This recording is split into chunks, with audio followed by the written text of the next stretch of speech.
I'd seen it advertised on or promoted online and Facebook, I think. So I decided to volunteer. So I booked it up. How about you? Yeah. So we turned up for the cricket match today. I'm a cricket fanatic, and also a member of one of the council members for Warwick Cricket Club. So we have a very important match in there this afternoon. This is what we are here for, and we thought we'll have a stroll in the garden and then start the match at 2:30. But we found this and found it mesmerizing. So we thought we'd just do it. And amazing, a wonderful experience I had, a meaning to my Sunday. Same here. I mean, I enjoy this craft work a lot. It's so good. I just loved it. Thank you. And also, I must say, it's like the colors. Colors, they do depict different. Yes, Commonwealth, and also it also depicts how closely are we all associated. It's just that when we weave these colors together, it's a network of human feelings, and that is just emotion. Just amazing. For very fortunate that living in England, and that to a city which is hosting Commonwealth Games, which is again just mesmerizing. Looking forward to. Being a surgeon, I also I'm there for volunteering at the Commonwealth Games as a clinician, and I'm also on a plantation SP in Birmingham to make the city look more beautiful before the Commonwealth Games. So raising money for putting beautiful pots and flowers all around, which I'm already actively doing the last 6 months. So, but this is something which brings us together. I found a lovely friend, Stella, and we will always be there. I will always be there for her. Amazing moments we shared together. Stella, to you.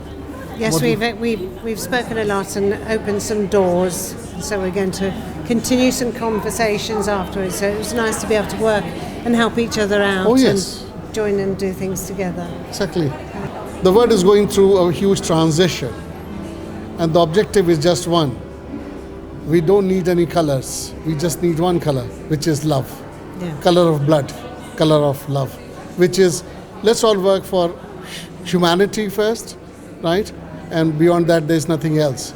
So happiness and humanity, if we can send that message across the world, I think that is what the objective from Birmingham is to the world. I was just walking through the square and just come across all this craft taking place in the square. Fantastic. Sat down and started doing some, I think it was a pottery day. And as I've had experience with clay, I was inspired to have a go. And having not touched it for a while, it just triggered my interest. So I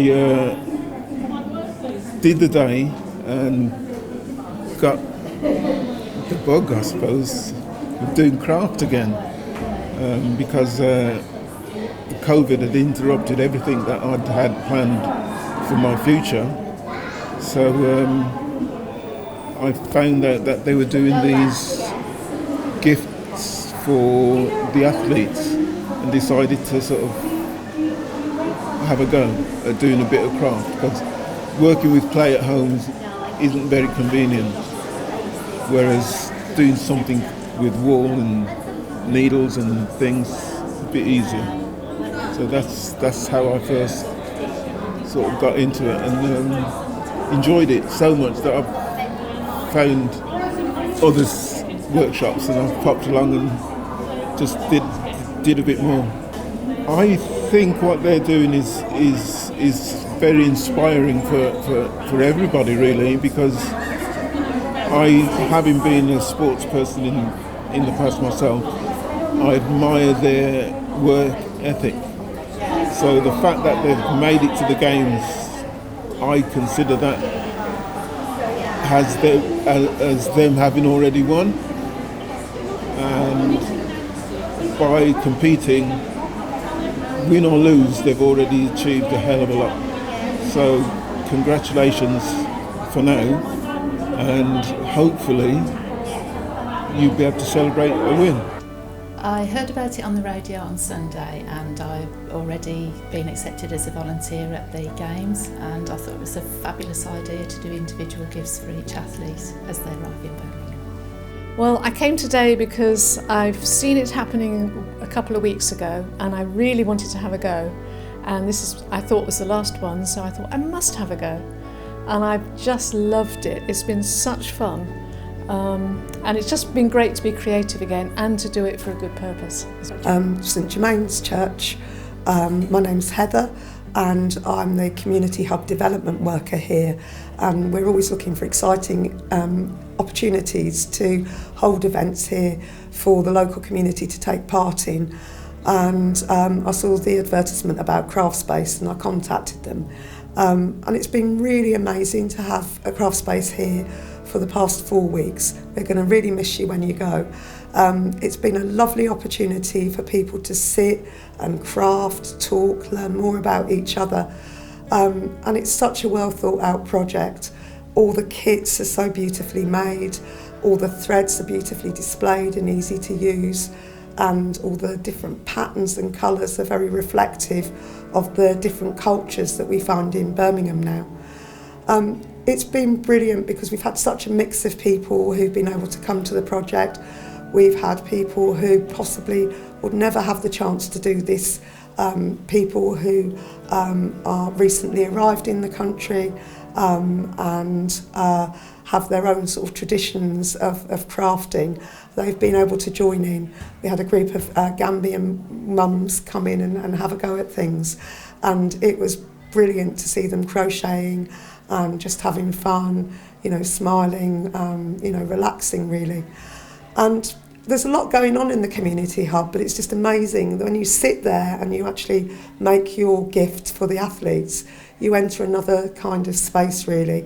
Time slows down, it becomes quiet, and it's very, very relaxing. I try and make one every week. I'm not very good at staying sat still, but it has been really, really enriching for me. And it's really lovely to know that the gifts from this diverse community will be going out to the diverse group of athletes who will be arriving in Birmingham soon. And the other thing that really kind of hit home to me is how Birmingham's changed. So certainly when my daughter was little, I used to go to lots of crafting events, and you'd find lots of families there. Mostly they would be white families, sometimes dual heritage families like my own. But now at this event here, we've had people from all around the globe taking part, and I just think it shows how diverse Birmingham is and how wonderful it is in that. Today. Yeah, so my name's Dara. I'm a teacher from Caltech Academy. I've been there for the last 10.5 years. So we've seen this event come up on the internet, and we thought, let's go and see what it's like. And it's a fantastic experience that our students who are autistic can actually give something back to the community. And speaking to all the staff here, they're very much about making sure that the athletes feel that everyone in Birmingham has got involved in making them welcome for the Commonwealth Games. So today we're making little gifts for all the athletes, and all the children have been so engaged here, and staff as well. So for well-being, it's fantastic, and it's something that we want to get involved in, and hopefully bring this sort of event to our school as well, to celebrate how inclusive Birmingham is, because it really is. But yeah, that's it. Hello, my name is Yasmin Akhtar, and I'm a British Asian. My parents are back from Pakistan. I wear a scarf, and today I'm all in blue, wearing a very flowery scarf. Hello, I'm Yasmin Akhtar. I'm a British Asian. My parents are back from Pakistan. I've been born and brought up in Birmingham. I run Girl Woman Alliance, but GOAL for short. We run a number of projects working with young people all the way up to adults, and what I like to call seniors. As part of that, we run what's called a Dosti group, and Dosti means friendship in English. It's a group that we set up about 8 years ago, and the idea around it was to really bring out the first generation immigrant women, predominantly from South Asian communities, to come out and engage with community initiatives, really over a cup of tea, coffee and a biscuit. Over the years, the project has developed and we've been involved in lots and lots of activities. We found that lots of our ladies brought very rich craft and art skills, which they were so keen to showcase, but really weren't valued. So they learned to knit and crochet, supporting each other, but then also the younger generation, creating a sort of a bridge between the younger generation and the seniors in our community. A lot of their skills weren't actually appreciated, and when we got involved with the projects with the Cadbury's Trust, the Birmingham University, the Birmingham Museum, and then with Craftspace, they got an opportunity to really showcase what they can do. And lots of that work was then part of exhibitions that took place, which gave us a lot of opportunities for women to really feel that their work was being valued, and secondly, for them to see what was really out there. For instance, many of them, actually most of them, hadn't never been to a museum. So carrying on, we were really delighted to be invited to be part of this Craftspace 6400 gift project, really bringing out the skills that our Dosti ladies had.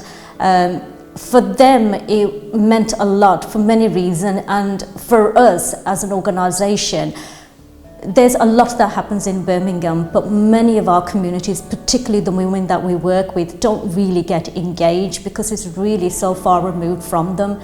Commonwealth Games is a massive, massive privilege for Birmingham, and for these women, through this project, to feel that they can be part of this. So when we first introduced the project to them, we gave them background, and some of them had heard about what Commonwealth Games was, but really didn't understand. And through this project, not only will they be able to feel really proud that their gifts have been given to people that are actually coming as guests to the city, but they've also had a hand in that. Has been absolutely massive privilege for them.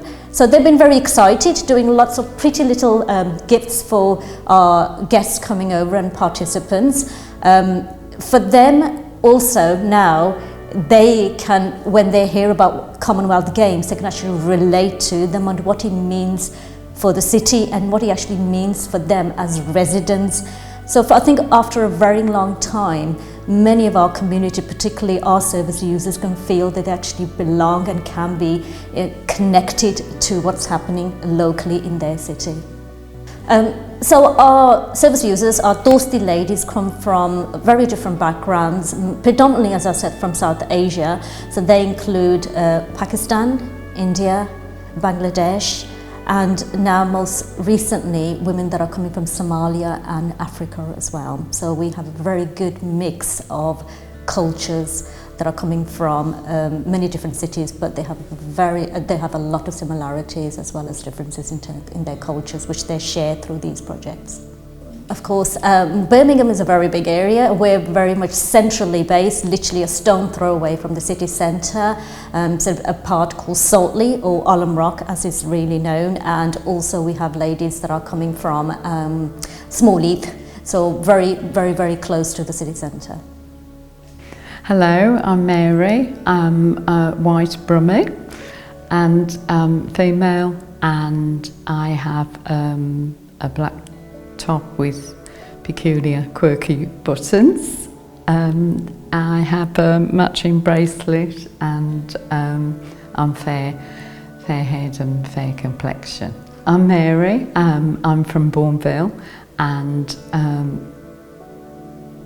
I retired some time ago, but carried on working with greatly reduced hours because I'm quite passionate about my work and the service users that I serve in the mental health department of social services.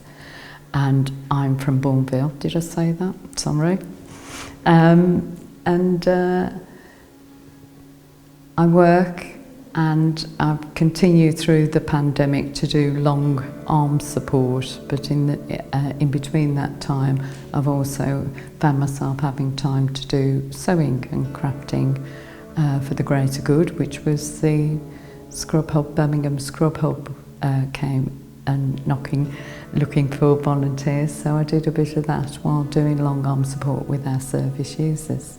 Birmingham Scrub Hub was set up with our wonderful guru, Marcia Portis, and she had this brainwave. Well, it was actually a plea for most of the community to come together to actually sew scrubs, because obviously the National Health Service was under duress, stress and strain with the pandemic, and asked for volunteers, and she set a branch up that was sort of lots of little branches off it in predominantly South Birmingham to begin with. I think it spread out quite widely, and we all started sewing scrubs for doctors and nurses, and then face coverings for the wider public, and it just snowballed from there.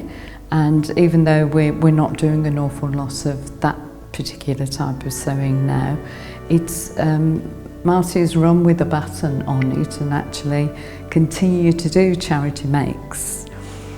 Because during the time there was also a time where people were discovered in great isolation, especially the elders, so hearts were crocheted and sent out, and lots of other little things that were going on that made a world of difference to the wider public, which was extremely valuable for them, for them to feel that they weren't left aside and unwanted and unloved. There were people out there thinking of them as well, and so it just snowballed, and we do all sorts of makes. They do giant bags, Moore's bags for domestic violence victims, to help them actually leave their homes. And there's all sorts of different makes at the moment that we're making bibs for the hospices. I think that started in Worcester, and it's come back to Birmingham and St Mary's Hospice and Acorns. I think they're doing bibs for them, and we're using the wonderful rainbow fabric that Chris Evans, the DJ's son, Noah, designed for the actual scrubs for the doctors. And of course there was plenty of material. I think it was funded by them. It was a wonderful gift, and that rainbow fabric has been able to be used and to do these wonderful bibs for children in hospices as well. So it's built over and over. Well, I started life in a prefab, 6 of us in Sturchley. Later, when we didn't want to say where we came from, we'd call it St Urchley, because it always sounded better.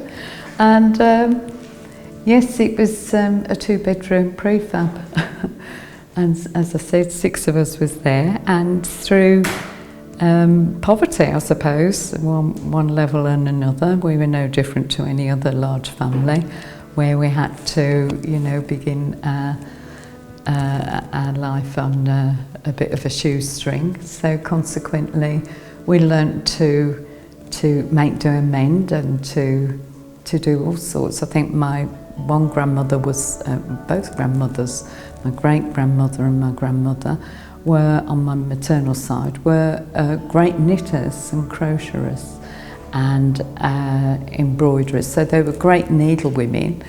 And so I started with the one and only doll I had, cutting any pieces of fabric that I could get my hands on to turn and remodel into outfits for my doll.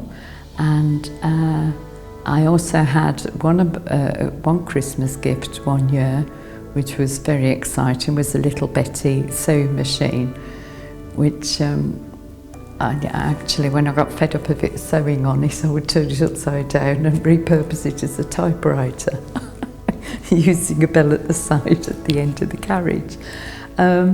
So consequently, I learnt to sew at an early age, and again with schools, as school used to teach us in those days, we would learn our stitches and do tablecloths and the likes, and then it became bigger and better things. And by the time we got to senior school, it was very much about, if you didn't want to do PE in your school in your knickers, then you would have to quickly get on board and learn to sew a beautiful gym skirt, a wrap-around gym skirt. And then if you wanted to do cookery, you would have to make your pinafore and learn the basics before you went into the subject matter of actually sewing. The sewing actually lent itself to so many other activities in school. And so the sewing became quite a big thing, especially for girls in schools, in senior schools. So I went from 3 infant and junior schools, learning little bits of sewing there, to senior school, where I stayed for quite a while, because as the family grew, we kept moving around Birmingham, Sturchley, Kings Heath, Bourneville. And it seems as though Bourneville is my home, my everything. I did try to leave it a couple of times. I left home early, at 16, early by today's standards, I presume. And again, that sewing was a great need for me to furnish my home, which didn't have an awful lot in it. And so to cover fruit boxes with material and cushions, so I had something to sit on, it was necessary to have a sewing machine. And so my brother-in-law at the time was actually in digs, and his landlady was trying to get rid of she wanted to sell her sewing machine, which was an old Singer treadle, which I thought was marvellous, but I also thought I'm never going to be able to afford this, because I had to actually work nights as well as days in order to pay the rent. However, I went along and I thought, well, I'll try, see what she's going to sell it for. And she said, I'll let you have it for the same price as I pay for it. Bearing in mind, she was 89 at the time, I think, and this was 1967. So I thought, I'm not going to be able to afford it. And when she said that, I said, how much was it? She said 10 and 6. And it was like, wow, I think I might be able to afford this. So I said, well, would you wait until I've saved up enough money? And she said, yes, it's sold to you, don't worry. And she let me have it. She said, and when I went to collect it, she said, I just want it loved and used. And I said, oh, it will be. And so consequently, I was able to sew curtains, sew my bedding, sew everything that I needed, and ransack charity shops in order to get different materials. Even if something didn't fit, it was big enough, I could repurpose it and turn it into something that I could. And so that was a continuum and an underlying theme throughout my life, really. Even to the point of when I had a young family, it was about taking in alterations and managing, you know, things like that to bring in some extra money, some pin money we used to call it back in the day, to you know, supplement our income, because unfortunately leaving home early, I left school early and didn't have any of the qualifications that would reward in a decent livable wage, which I constantly remind my grandchildren it's so important to get education. So that all came later on in my life, but that's where it went to that point with the crafts. And then any spare money I did have, I found that I was always interested in crafts to the point of drilling holes in coins, so I made jewellery out of coins, especially any foreign coins, with my father's hand drill on a teapot stand that my brother had made, and all these little connections. I think we'd made an awful lot more then of normal household material and ornaments and things. So, you know, the boys would do things in woodwork and the girls did the sewing, and so together, if you had a big family like us, you would, you know, learn from one another and observe, and those skills were handed down. What motivated me to make the gift was to read about it. I don't know how it came about. I think it might have, yes, I'm pretty sure it came from Marcia herself, who's really good on the communications for things that were going on in the community. And she put something forward about the information of Craftspace. And I thought, at first, I was thinking more in the lines of being a teacher of crafts myself for many years, because even though I overrunning my term, I ended up working with the mentally ill. In a day centre setting, I was teaching crafts as well as other things. So I was also a therapist as well, so I couldn't get enough qualifications. I think it was always a hangover from not being able to get much when I left school, so I was eager to once the family had grown up. So consequently, I'd amassed an awful lot of materials, and I was looking for somewhere to offload because I'm retired in that area of teaching crafts as such. So you amass so much equipment and stuff that we just clutter our homes with, so consequently I needed it to go firstly to charity, and secondly to a really good charity, and I found that Craftspace ticked those boxes. But reading the spec about Craftspace, and I thought, great, that's wonderful, I can start offloading to them as and when I clear my ever full attic. I then discovered that this little workshop being advertised at Moseley Road, Baths, which took me back to, I did my swim teachers there as well, so in the life-saving fraternity.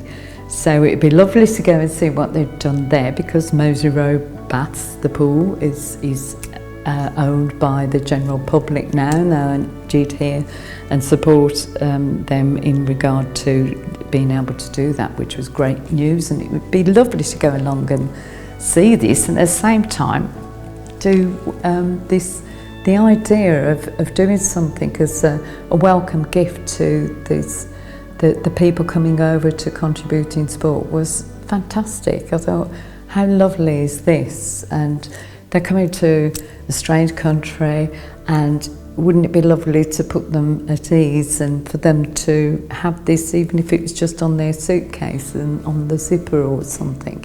It can be whatever it wants to be to them. And when I actually got there, I was thrilled to find that we're actually doing it in the pool, but obviously a dry pool, which was a source of amusement for a lot of us arriving there. And we were in trestle tables, and it was so well organised. I was really impressed. And when they explained what the threads meant and the nod to the industrious past of Birmingham, I was just thought, this is wonderful, you know, with the metal discs that were made. And I couldn't be more pleased, and it gave me great joy to attend and to be part of, and to share the joy with all these other people who were equally overjoyed by it all as well. We were just blown away by it. Whoever's idea it was in the first place, I think, you know, congratulations to them, because I think it was marvellous. And I'm sure that the people coming to Britain, those sports people, will appreciate them, all those gifts, because it's just, there's so much work and love that has gone into them. And I hope treasure them for a long while, and I'm sure they will. Sure they will.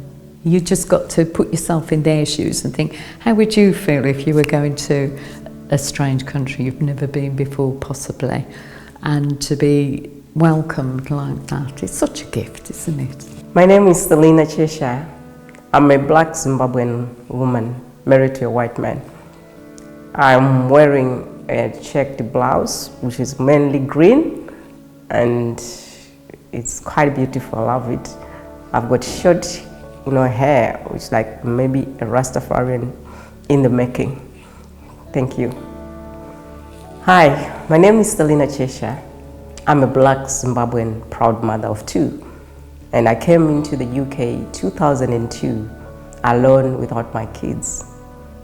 Life was hard, but Birmingham welcomed me. I am a public speaker. I'm a health coach. I'm a cancer survivor, stage 4 Hodgkin's lymphoma. And I'm an author of 2 books. I love sharing my stories to inspire and encourage other people. So I love what I do because I love, to see people changing their lives. As a Zimbabwean little girl of 6, I remember my mom teaching me how to knit, using some, like grass. And so I would take any chance and start knitting. Sometimes it would just be a strip, and I would be excited just to knit a belt. And then she, encouraged me to use a Singer sewing machine. And so from the time I went into primary school, I was already, like learning how to sew and knit. And up to grade 7, I was in the class, knitting club, sewing club.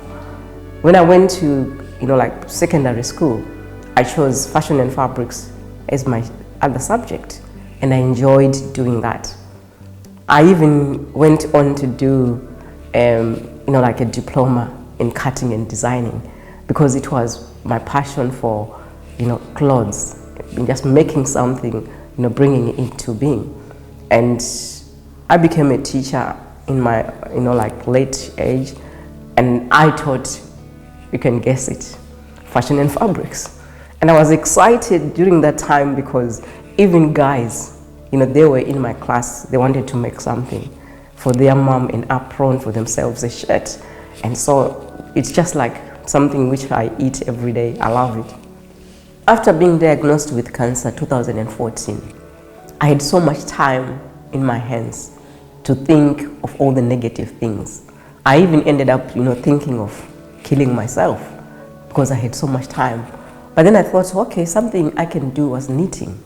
So I started knitting, and so far I think I've knitted over 100 scarves. This is something which is very soothing, which you can do while you're watching TV. So, if I start knitting a scarf, it can take me an hour while it's watching TV, otherwise I sleep. So most of those scarves, I give them away, because that is just a way of me giving it to the community. And so I think it's really good just to do something which can help other people. And I would even advise other people with challenging, illnesses or health issues, just find something which you can do to take your mind off yourself. Yeah, when a friend told me about the project, I didn't hesitate and to get in touch with Dada, of course.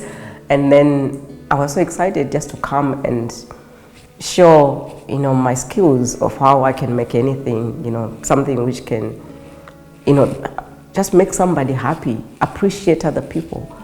Because I think a gift, whether it's small or big, it's just a way of appreciation. And, people love gifts. I do. It was just when we met as Zimbabwean people sometime, I'm aging anyway, I can't remember the exact dates, but it was just during that time when we ended up, being aware of crafts. And so Mary, Matambanadzo, who was one of the leading ladies, she just said, you can go and I know you can help other people to do that. And I thought, oh, okay, I'll give it a go because I respect her. So I thought, okay, I'll come. And I don't regret it.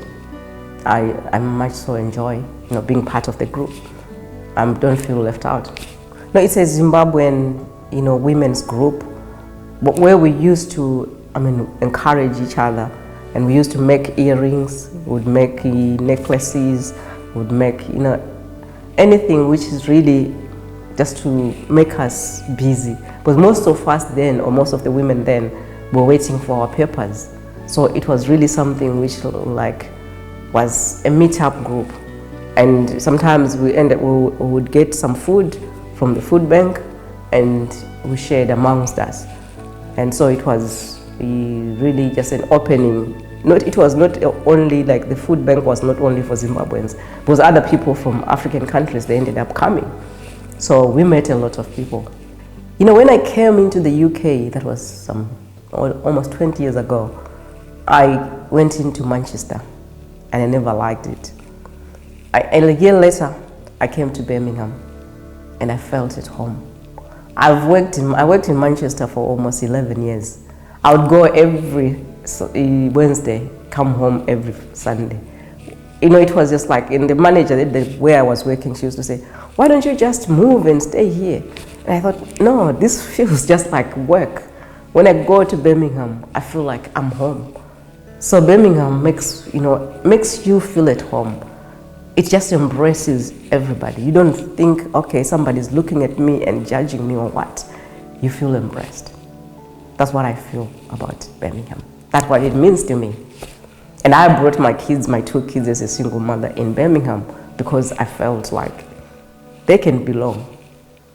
So that sense of belonging, I don't think you find it anywhere else besides Birmingham. Hi, my name's Rebecca Hui. I'm Chinese from Hong Kong. I'm small. I got short hair, light color hair, and I wear black and white blouse and sitting in front of a white backdrop. Hi, my name's Rebecca Hui. I'm Chinese from Hong Kong. I'm a member of Shinalu, women craft collective, belong to Craftspace. I am a cake designer. And I also a single mom with a teenage daughter, living in Birmingham. This is my 10th year living in Birmingham. Birmingham for me is like second home. It's my family, my church. And Birmingham got a lot of nice people, friendly people, and a lot of nice architectures. I like going to museum, art gallery, and also a lot of nice park and canal to relax. My cake decoration, I taught myself, and I think I used my experience, my craft experience to adapt into my cakes. And I love doing cakes, and I think I can express myself. I bring a lot of skills and technique into my cakes, and put a lot of different elements from the customer that order from me. I like craft very much. I think since I can pick up my pencil to draw, and I studied in art when I was in college. I trained to be a designer, artist. And then my first job is a visualizer in an advertising agency. A lot of creative work. Very hard work, but I enjoy very much. I like painting, jewelry making, some clay modeling, of course my cake decoration as well.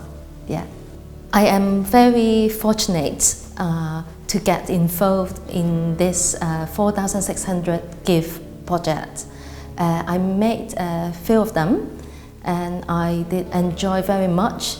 And with in this workshop, I met a lot of artists and a lot of very talented people, and I was inspired by them, and then learned a lot more techniques and skills, and yeah, I enjoy very much. Yeah, and then I put my my skill into these crafts.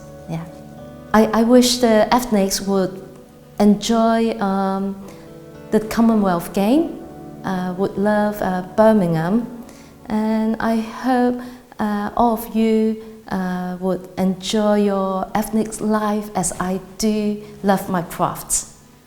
I'm Anjali Parshotam. I'm a South Asian woman with long brown hair, and I'm wearing a black t-shirt with jeans today.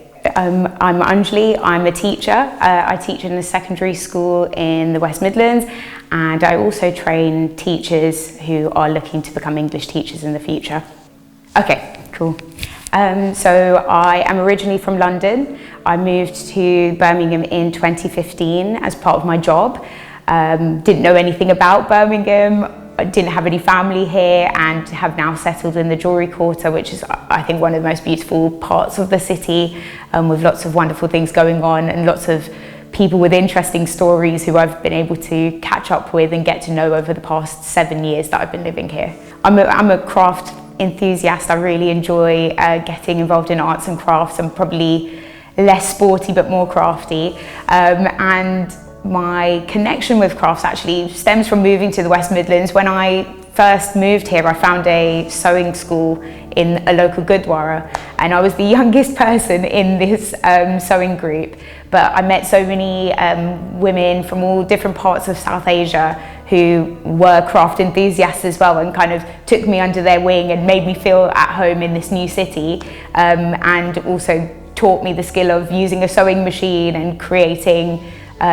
We created Indian suits, and from there really I've been looking for opportunities to develop my craft within Birmingham. So wherever I find any arts and craft fairs or craft activities, I'm always the first to sign up, and that's how I came across the Craftspace event. So it's been a great opportunity to explore my hobbies. Yeah, so at the Nishkam Centre they had lots of sewing activities, so it was more like an 8-week project-based course where you learn from experts who are seamstresses, and it actually turned out that all of them were seamstresses at some point in their life apart from me, so they all used to take pity on me and teach me how to do different types of sewing, different types of pleats on these Indian suits that we were crafting. And yeah, I guess it's thanks to them that I'm able to often tailor some of my own clothing or make alterations. So my friends and some of the students that I teach often bring their blazers to me, and I've got a little sewing kit in my drawer at work, and we just stitch everything up and get them ready for the school day.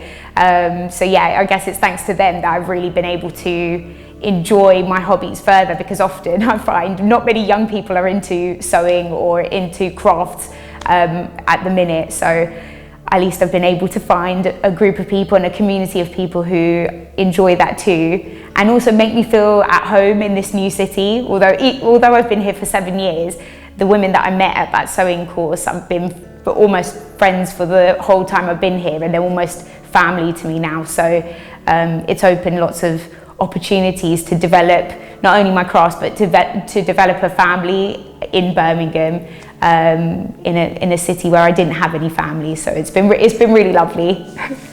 No, I think craft is important. Yeah, I think crafts are important for giving you a space to just unwind. I love embroidery, I love knitting, and I like the fact that I can set myself a goal of making something, and then you've got this wonderful end product that you take pride in. So yeah, over my 7 years of being in Birmingham, I've been able to embroider gifts for my friends. For my friend's hen party, I made little makeup cases with everyone's names.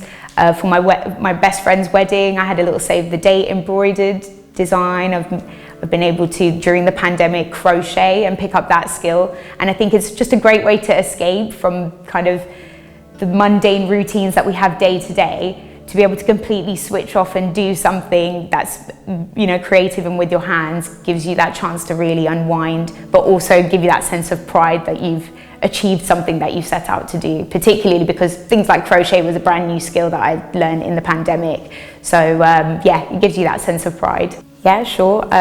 So my mother was born here in London, and my father is actually from Fiji.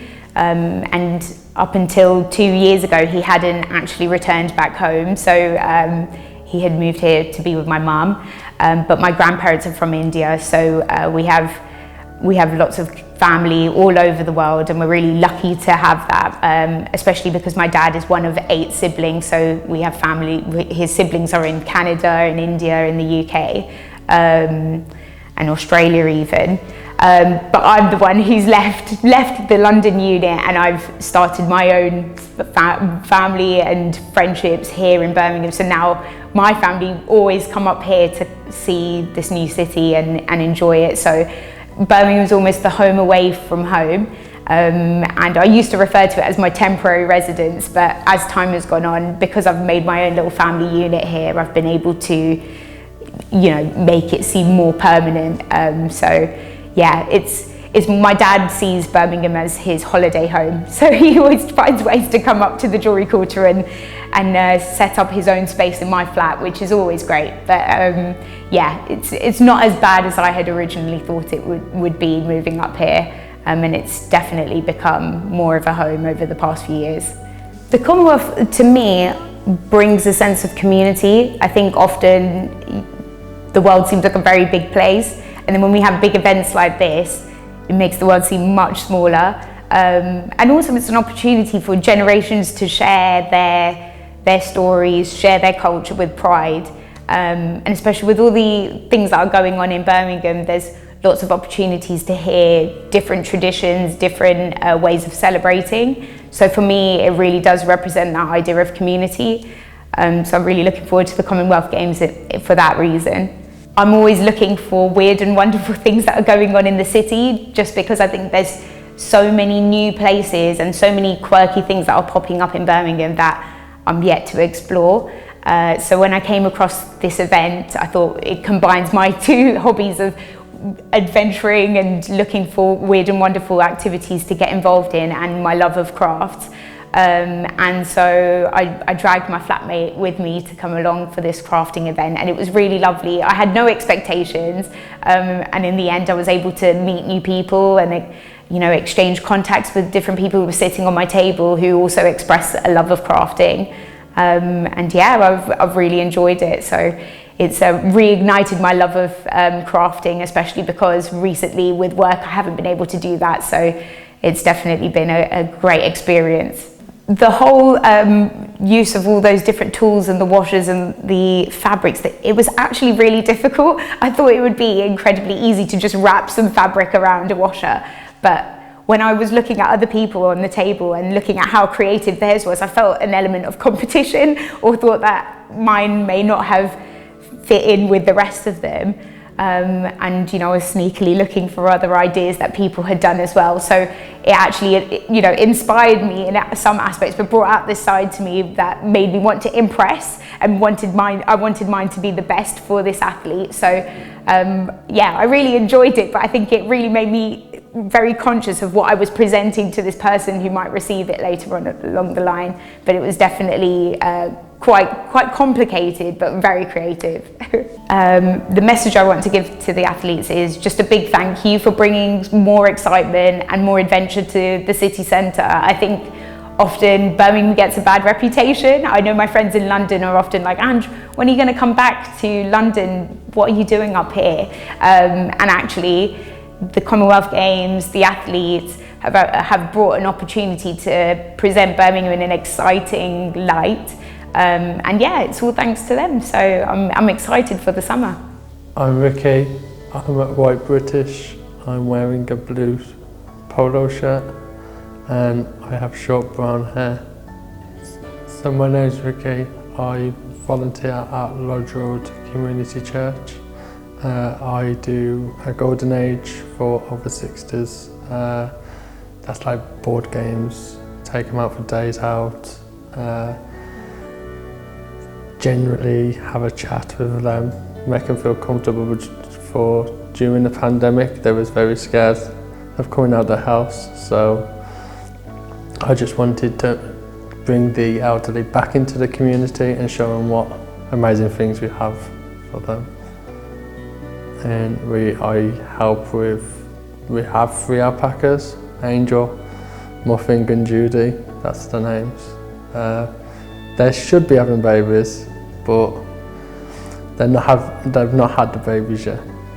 Just recently moved in Birmingham. Like, I've been here for about 3 years. I'm living in a shared accommodation in Handsworth.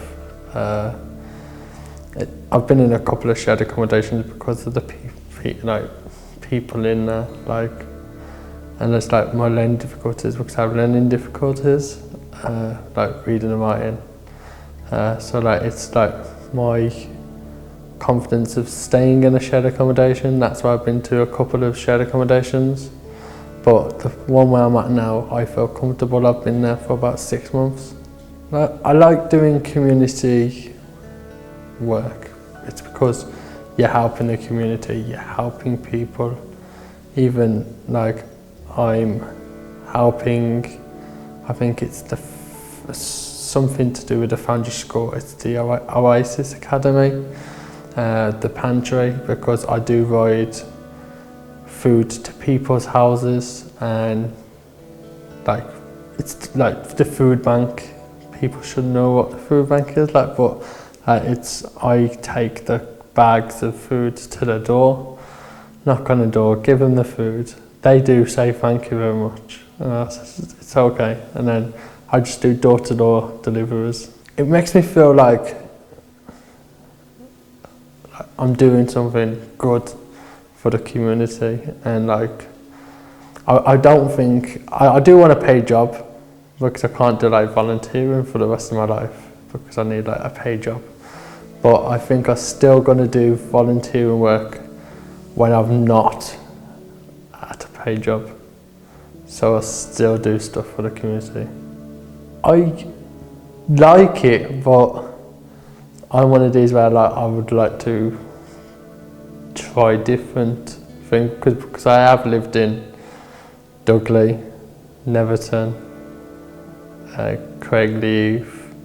I've been to quite a lot of towns, and I've lived in Wolverhampton, and I have got family in Scotland, where I used to live in Scotland for about 6 years, and I did really like it in Scotland, but it is quite far from Birmingham.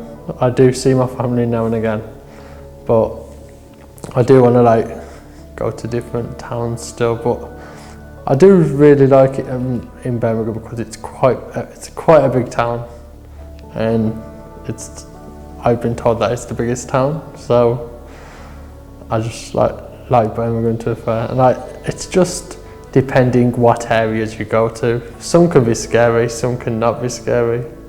So it's depending what areas you go to. Right, I did gifts for the Commonwealth Games for all the athletes what take part in the Commonwealth Games. I've roughly done 130 gifts in the 4 weeks of them coming to the location where we was at. I just like making the gifts because there's different races and cultures, and I've done Jamaican one, I've done St George's flags, different England ones with red and white cotton, but like maybe slight different, and like Jamaican ones slight different. But like when I do them, I can feel like my love going into the medals just for them, and then putting a love into the note what you put on there for the athletes, and it's just nice doing something for people that are doing things for us, like the Commonwealth Games. Because if it didn't have athletes we wouldn't have a Commonwealth Games. At first I was like thinking, what materials could I really use?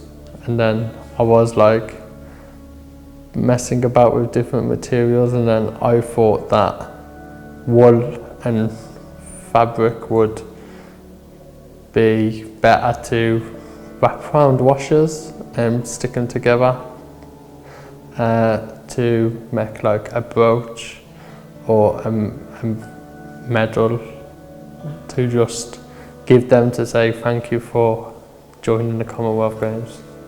Like some of my friends from the Lodge Road Church did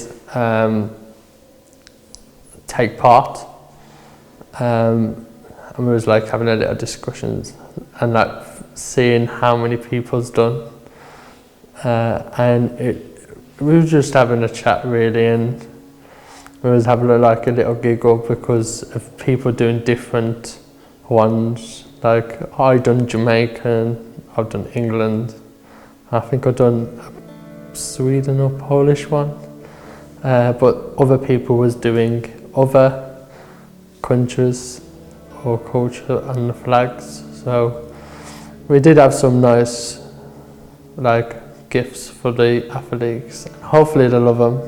My name's Nicole. I've currently got, I'd say, like really bright orange lipstick on. I have very large sunglasses on, tortoise shell with a yellow frame. I have a brown strip of hair on the right hand side, and the rest of my hair colour is white/blonde. I'm wearing a blazer with a very large kilt pin on it as well. So my name's Nicole, I'm a manager for a sustainability fashion brand called We Are Cow, and I am the manager for the concession within Selfridges. I currently have my own brand called Coley & Co, and with that I use my crafting techniques to make handbags, headscarves, t-shirts and other apparel and accessories. Yeah, so I mean, I've always really had an interest in crafting. I'd say from like a really early age, I just loved painting. My nan was a seamstress. She made all of her own curtains and stuff, and she was from Dublin and she moved to Birmingham, and this is why I'm here. But yeah, just ever since a young age, I think I've always wanted to learn more on how to do things. So a lot of it has been self-taught, just going on YouTube and learning things. So I think it's brought me to the position that I'm in today, because I've just currently graduated from De Montfort University studying a fashion design degree. So through my university degree I learnt loads of techniques, so obviously sewing and being a print designer. So with the stuff that I currently make, I'd say about 80% of it is sustainable, and I hand sew handbags. There's a lot of embroidery techniques, a lot of print design on headscarves, but a lot of it is very hands-on, down to the packaging and down to the tags that I have to sew in myself. But it's so much fun having my own brand, because I'd just say that doing crafting and designing is like my biggest passion. Yeah, so 3/4 of my grandparents are Irish, and all at some point in their life lived in Birmingham. Birmingham's got a really big Irish community, so I remember even from when I was quite young going to the St Patrick's Day parade in Digbeth, and that to me is Birmingham culture, Digbeth as a whole, and you know, being as one and celebrating with everybody. Yeah, I think in terms of the world that we live in today, everything is like factory made and everything's made in bulk. So I think the passion of doing craft and you know all these handmade skills can sometimes get lost. So I think it's really good to keep that alive. And doing my business, it's so much fun because it's literally just me manning it. So I'm able to experience, and I'm very hands on deck with everything. So I think craft is very important to me, because at most I feel like it could be a dying cause just because of a lot of this made in bulk things are coming through. So I think it's really important to kind of keep crafting. anything creative. I just love being hands on deck with it. And I remember seeing a sign when I came into work in the morning, and I was like texting my friend, I was like, we've got to do this, this is going to be so much fun. And I think I ended up staying longer than I was meant to stay, because I can be very like nitpicky and I'm a perfectionist. So I wanted to make sure that I made the best thing that I could make out of that. And I just kind of got carried away with it all, and it was just lovely seeing everybody around us like having like-minded ideas and wanting to come together and craft. So I came in to make a gift because I'm very creative, I'm very hands on deck, and I thought it would be so much fun to spend my free time at work. So I was on my break crafting, because I feel like it's a little break away from working, and it kind of stimulates the mind, and it makes me a lot more productive, and it just ignites something, and I just have so much fun making things. I felt very peaceful, because I think it's quite a calming practice, crafting. It's very therapeutic, and I think I just kind of like zen, and I was very calm when I was doing it, so yeah.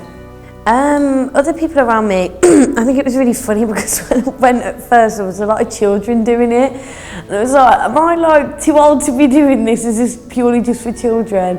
But then I saw like all walks of life coming in and getting together and doing things, and I thought it was really cool just seeing what other minds come up with, just putting two washers together and just seeing how they come up with their design.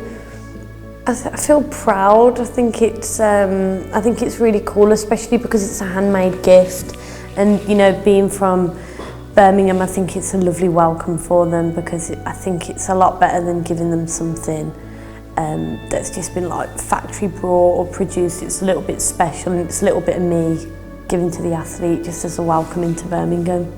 So my granddad in the 60s worked at a company called Nettlefolds, and that was in Winston Green. He was a foreman, so he was manufacturing screws.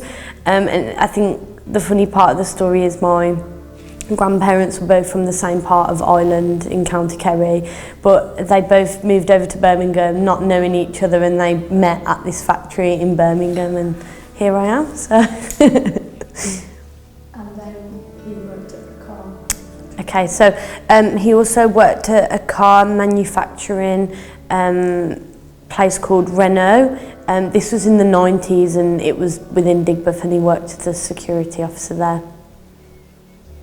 I think my message to the athletes would be good luck, and I hope you enjoy it, because we've had to endure years of roadworks around Birmingham, so I hope that it's worth it. Hi, my name's Karen. I'm 62. I'm currently wearing purple, which is my favourite colour, which I tend to do quite a lot. I'm white, I've got blonde hair, and at the moment I've got glasses on, which I tend to wear for most of the time now as I'm getting older. Hi, my name's Karen. I live in the south of Birmingham, and I basically have done for my 62 years of my life. I'm retired now, but I have been working probably since the age of 18. Always in Birmingham, never been far away. I currently live in Rubery actually, which is sort of about as far south in Birmingham as you can get, but originated from Northfield. So when I did work, I've done various roles, but primarily sort of admin related, so office based. But I've done some exciting things, like I've worked for Cadbury's, which is obviously a very local company, and I've also worked for the Magistrates Court. That was sort of latterly, I worked for them for almost 20 years, and then a lot of little jobs in between. I mean, actually, perhaps I should backtrack a little bit, because my parents, who are still both alive, age 90 and 91, they actually met at Cadbury's in their sort of teenage years, and they worked at Cadbury's all their life. And I think when you lived in South Birmingham, you either worked at Cadbury's or you worked at Austin, Longbridge Rover, as it is, sort of now or not. And so they sort of kind of instilled that sort of Cadbury. That's a good place to work. It's a good employer. Get there if you can. And so they were, my dad was still working there when I started working there. So, and actually from where we were, you could almost smell the chocolate coming across the park if the wind was in the right direction. So when I joined there, I think I probably felt like I'd got the best job in the world. I worked for what was then their recipe development department, home economics department. So if you can imagine all the Cadbury products, like sort of, you know, kind of obviously the chocolate and the biscuits and the cocoa, they developed recipes and wrote cookbooks and that kind of thing. There was a photography studio next door to that, and so what I did was the admin side of it. So when they developed the recipes, apart from eating them and testing them, which I thoroughly enjoyed most of the time, I also then typed up the cookery books and was sort of there. Yeah, and then from there went into their marketing department. So it was all to do with the sort of, you know, PR side of Cadbury's, but it really was a good employer. You know, I'm not sure it is quite so today. It's changed obviously, but very much a family-run firm. Yeah, and you say that the heritage of Birmingham is definitely within that building. Yeah, at Bourneville, of course, it's Bourneville where it's based. I mean, my dad definitely, he was from Bartley Green, so again, still sort of, you know, south of the city. My mum was actually born in Redditch, so not a million miles away. But in those days, when they sort of met, that was miles away. So she actually came to work, you know, obviously from Redditch daily to Bourneville, to Cadbury's, which was a big thing then. And, you know, and my grandmother never forgave my dad for marrying somebody across the border because she wasn't a Brummie. But yes, so that's where, and I was born. But we actually lived in a Bourneville Trust house as well. So obviously there was the Bourneville Trust side of Cadbury's, which offered housing to employees. And so they still today live in a Bourneville Trust, albeit a bungalow now. They've moved from a 3-bedroomed house because, you know, due to illnesses and ailments and stairs and things. So yes, Bourneville Trust, yeah. Yes, yeah, I mean, literally I am born and bred a Brummie, and that's how I would describe myself. You know, I love Birmingham. I love how it's changed. You know, I think it's hard sometimes to sort of imagine what Birmingham was like sort of back in the day, but I think it's been interesting to see it, how it's gone from a sort of a, you know, particularly South Birmingham, where it was very much white, and it's now sort of a lot more diverse than it always was. And so, yeah, and I'm quite proud of it, and I hate it when people sort of say, oh, Birmingham, you know, it's gangs, it's knives, it's crime, it's that horrible spaghetti junction, and they need to just stay and actually spend a bit of time here, and I think they'd probably realise that it's not really as bad as they think it is. They don't give it the space. So I think actually the Commonwealth Games is going to be brilliant for bringing the city to, hopefully, to people that otherwise would have thought it was a rubbish place to be, which is a shame. I just think the whole, you know, there's everything here. I mean, you've obviously got the history and the industry of it, but then I think now it's developing with the sort of the arts and, you know, the business side of it as well. And the people. I mean, I think it's the people, really, I would say. You know, I think generally they always say people from the north are more friendly, but actually I don't. I think Birmingham people are friendly, you know, and I think sometimes people kind of don't always think that, you know. We're just this middle bit, and, you know, we get a bit forgotten. But yes, I think it's that, really, I think. But definitely a proud Brummie. So my connection to craft would be that I think 2 ways, really. I mean, I think initially my mother taught me to knit and to crochet, you know, right from an early age. When we were sort of children, she taught us how to do it. She did it, I think, primarily out of a sort of practical reasons, because she knitted school jumpers and she dress made. I didn't follow in that craft skill at all, but she dress made, and so she did that really to save money. That's how she did it. But then I learned to knit and crochet, but I've always done it sort of initially for, I suppose, for pleasure, really, for my own benefit. I liked to sort of knit things. When I was a teenager, I would knit jumpers and things for myself, and I think I've always done that. But what I tend to do now is where I think my main connection is that I kind of knit for projects and appeals. So I think, you know, a couple of examples, like during COVID, I knitted like little hearts, little pairs of knitted hearts, and then obviously those went into the hospitals through the NHS. Sadly, the person that might have passed away had a knitted heart with them. The person who was the bereaved person had the knitted heart, and it was like a connection between the two. And I still do that now, because they still do the same with like sort of bereaved families with, you know, kind of angel babies, you know, sort of stillborn babies. So that's certainly something. And also little keepsakes, little teddy bears, so I've done that. I've knitted sort of blankets for care homes, you know, for the residents in care homes, sort of little lap blankets. So and I suppose most recently for trauma teddies, they called them, for Ukraine. So I knitted a lot of teddies that were probably about maybe 9 inches high, that would have, you know, little blue trousers and little yellow jumpers that would be to give to the Ukrainian refugee children that came over. So I think it's kind of useful craft, I think, but it's always been quite home sort of lone on my own. But also another big part of my life is girl guiding. So I actually joined the guides. If you've heard of guides, like sort of you've got rainbows, brownies, guides, rangers. So I actually joined the guides at 10, and I'm actually still involved, and I'm a leader now, and I've actually been doing that for like 40 something years.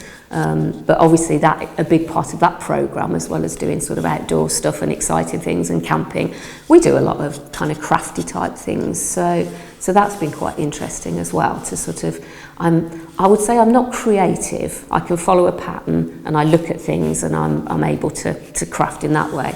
But when you do it with the sort of children, then it's a case of teaching them to do things and watching their skills and their creativity. And we've done all sorts then, you know, with felt and glue and, you know, messy stuff and kind of, you know, including like wood burning and all sorts of crafts. So that would be a whole wide spectrum of crafts from that point of view. But yeah, so which obviously that's what encouraged me to come along to help you guys. Right, okay, so moving on then. So I obviously saw the Craftspace advertisement, I think it was on Facebook or somewhere, asking that you were kind of making the crafts for the Commonwealth Games. I mean, I think going back sort of 12 months ago, I'd actually hoped to volunteer myself as a volunteer at the Games, you know, doing something useful for a couple of weeks or so. But given my circumstances at the time, I was still working then, but also I've still got elderly parents who do take up quite a lot of my time. So I just felt I wasn't able to give that amount of time, but I still wanted to help in some way. So as soon as I saw the craft side of it being advertised to make the crafts, I mean, A, I thought it was something that I could do, but then B, I suppose I also thought that actually that was a really brilliant idea of something, you know, a personal handmade gift for, you know, the Commonwealth Games coming to Birmingham, to give to people rather than, you know, like a keyring or something that's, you know, kind of not very personal. So I was, you know, really keen to get involved and make something. I felt it was a really positive experience right from the beginning, because I actually went to the workshop at Moseley Baths. I can't remember that I've ever been in Moseley Baths, so that was quite a nice thing straight away, because the venue was lovely and it was actually sitting on the drained swimming pool on a craft table. But I think everybody was very welcoming right from the beginning. You know, the staff who were there running it were really friendly and, you know, sit down, make yourself at home. And I think that the first image was that it was a real cross-section of people. You know, as I've sort of said previously, I mean, it was, I suppose, showing Birmingham community at its best. It was really diverse. So there were men, women, black, white, all sorts of ethnicities, but everybody was really friendly. So that, you know, that was a positive experience, I think, and I really enjoyed it. And then I think I kind of sat myself down and then sat down next to a lady called Nima, who was actually doing some crochet. So she was actually turning her circles into crochet, which hadn't actually occurred to me that might have even been an option. I was thinking, oh, what have I got to do? And actually then I thought, I can do that. And so we actually then sort of started a chat about the crocheting, and then actually as a result of that, there were a couple of others, oh, can you show us how to do that? So it kind of became a workshop within a workshop to explain to some of the others how we did it. And I was talking to her about how my mother had taught me to do it, and, you know, and so she was telling me about her family, and it was really nice, really good. I mean, looking at it, it was almost like, I suppose, a kid in a sweet shop or something, because you've got this table and you've got all the threads and the colours, and I think, I can't actually remember the name of the volunteer who was running the session, but, you know, she was saying a lot of it was all kind of the Commonwealth colours and that kind of thing. But I think I just sort of went for something bright. So, and it was kind of a bit like, well, the orange wall's here, so I'll use the orange wall. But I'm surprised I didn't do purple, because purple is my favourite colour. But actually, yeah, I just did the sort of what was nearest to me and easy to get to. But to be honest, it was, you know, there was a good choice. And then after I'd done the crocheting with the wool, there was some really nice ribbon that was all like multicoloured ribbon that I then tried to kind of thread over the top just to bring a bit more colour into it. after I kind of joined the circles together. I think I was, well, apart from saying welcome to Birmingham, what a brilliant city Birmingham is, I would just think, you know, tell them, do your best, you know, just enjoy the experience, and actually probably you're here to do a job, which is to win a race or whatever your kind of chosen field is, but come back to Birmingham, you know, because I guess a lot of those athletes are not going to have the time to visit and see much of the city other than in transit. So, you know, hopefully we've given you a warm welcome. Come back and visit us and enjoy the city, I think is what I would say to them. Hi, I'm Mary Moll. I am a South Asian woman, and I'm wearing a white floral top with light blue colored jeans. I'm Mary Moll. I am living near to Birmingham City Centre, and I am professionally a data analyst working for BT, British Telecom. Here I am dealing with the different kinds of vast varieties of data, means modeling that data, applying different algorithms and doing some visualizations to get much information from the raw data. So that is the pretty much outline about my job. I came to Birmingham to do my masters, and I came at the time of the pandemic, and all those restrictions are in place. So it was quite difficult during the initial time, but the city was very welcoming. After that I got into making new friends, and I got to know more professors in my universities. I have a good rapport with them, so I find it is I'm so happy to be here in Birmingham, so it's good to be here. I'm basically from India, specifically it's in South India. My state name is called Kerala. So it's called as a God's own country. It's blessed with nature and calmness, peaceful, and also we are good at craft. Okay, actually it's not like learning. From my childhood onwards, I am so passionate about craft. So if I get anything, I will think creatively and I will convert that into something which can be useful out of the waste or something else. So my perspective is to do something creative things that surround me. So this potential initially identified by my grandmother. She is the person who motivates me, who corrects me. So she is the inspiration for me to do more things in craft. And when I was studying in school, I got a chance to represent my school for origami. It's an art of paper foldings. So I won first prize for that. So that is exactly the turning point. Till then I was not aware that about the craft and all those competitions going on. So after that I am trying to learn myself by reading books and by googling, and as I am so passionate to do craft, it doesn't matter how long I will sit and do a particular piece of work. I will make sure that I want to get it done in a most perfect manner, so I will do a lot of research, so how to do a particular piece of work. So after that I got another opportunities to represent my school twice for state competitions. That is for paper craft. So I have tried making different varieties of flowers by using papers, and I won the competitions. So that is one of the situations that motivates me.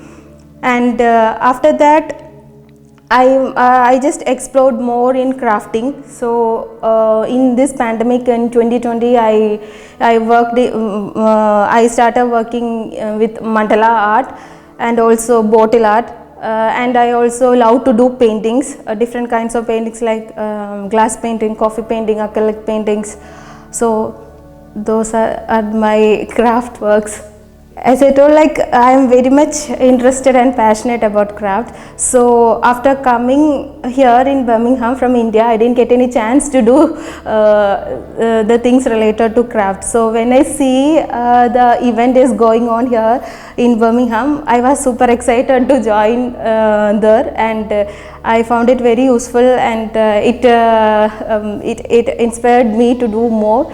It was nice to be in that event. Actually, it gave me an opportunity to go back to my craft and my creative process. So when I see the threads, I could make a different combination of the thread, and I want to do something different from what others are doing. So I thought like this, and with that I have created I think it's good showpiece from the wash to gift as a gift. And I think it's quite good. Yeah. Okay, I think it's very unique idea, because different people are coming from different countries to represent their countries in these games. So if we pass a message of love and creativity to them, that would be good. I think in Commonwealth Games we could see the talented and exceptional talented persons who are focusing on particular area to give their best to perform in a wide platform like Commonwealth Game. So it is a good recognition to them to be a part of this Commonwealth Game. I'm Lorna Carter. I'm a 70-year-old grandmother studying textiles at BCU. I have long red hair, big poppy earrings. I'm from Europe, born in Austria but British. I have a black suit jacket on and a check shirt and leggings. Hello, I'm Lorna Carter. I'm a 70-year-old grandmother studying textiles at BCU. My parents came from Birmingham, and I always thought it was the second city, but I don't believe that now. I think Birmingham has a lot of culture, lots of fantastic architecture, and I feel privileged to have been part of the volunteer team at Craftspace, which was part of my work placement this year. I've decided to stay on at Craftspace and volunteer right through to the end of this project, which is the 4,600 gifts for the athletes. I started art school in the 60s, and I always wanted to do textiles, but my father made me do graphic design and photography because I would earn a living. And then from there on, I've had many jobs, including a fitness instructor, running my own business, nursing as a healthcare assistant, working for Her Majesty's Prison Service in offender health, and looking after people at Solihull Hospital, which is what brought me up to Kent. My role in the project was starting at the office, preparing the items, materials for the workshops, which involved using a drill to wind yarn, using our imagination and skills brought in by other artists to prepare fabric strips, so ironing, cutting, photographing, packing up the materials in an orderly way so that when they were unpacked at the workshop, they were readily available and used in the proper way. The workshops had to be set up in the right order, and there was a lot of effort put into this with coordination and time and travel, and even laminated instruction sheets for the people who did the workshops. Whilst helping the artists facilitate the workshops, I noticed that people would sit down in their groups, but there were quite often some lonely people, and I found one of the most rewarding things was to sit with them and get a conversation going about their backgrounds and where they'd been and how they'd travelled to England, or whether they just lived locally and were brought up in Birmingham.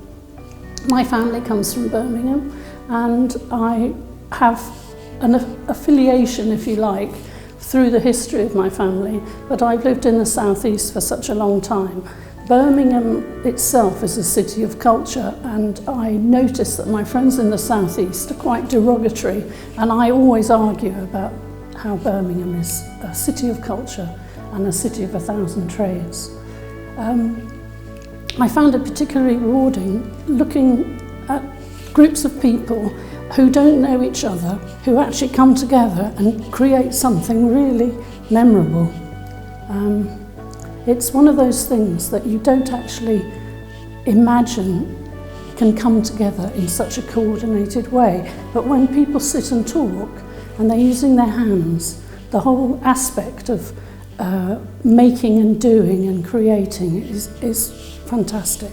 As a volunteer for the Craftspace, I've learned how much hard work goes into the whole process behind the scenes, and that it's not something done lightly. If you're going to commit to something, you have to be prepared to do all kinds of jobs, which I've enjoyed doing. I've learned many new skills, including working with people, and enhanced and honed other skills that I've already gained through working such a long time. My mother apparently was born in Alfchurch, and I rented a house there when I came back from living in Canada, and discovered I had cousins in the area, and they told a story about my grandfather who used to ride a cob horse along the canals, smoking his cigar. He looked like Winston Churchill. Rode this massive horse into town and worked in his shop in the Cotteridge. Originally, my grandfather was a apprentice at Fabergé in London, but his eyesight deteriorated and he came home to take over the family business and raise his family here. I like the idea of the gift being a circle where people are coming together, but the circle continues where two circles are joined together, and it's giving and receiving with no monetary value. It's a gift made with locally sourced products and made with love, and I think that's fantastic. My name is Vaishali Verma. I'm from South Asia. I'm Indian, and I've got wheatish skin tone. I've got thick eyebrows, big long hair, straight, and red tips. And I'm wearing a ditzy print blue coloured top with blue coloured jeans. And what you don't see is my orange shoes tainted with the dyes that I spilled on myself this morning. So yeah, fresh out of the oven. And yeah, that's about myself. And yeah, that's pretty much it. I'm a student, I'm a master's student, and I'm doing my master's degree in textile design. So all I do is about the prints, the colours, and everything that has to be done onto a surface of a fabric. I was working with them as a creative artist and documenter. So I was working with in the workshops and interacting with people, getting to know people and helping them with it throughout their process of making the gifts for the art athletes. And yeah, it was a very nice experience. I loved it.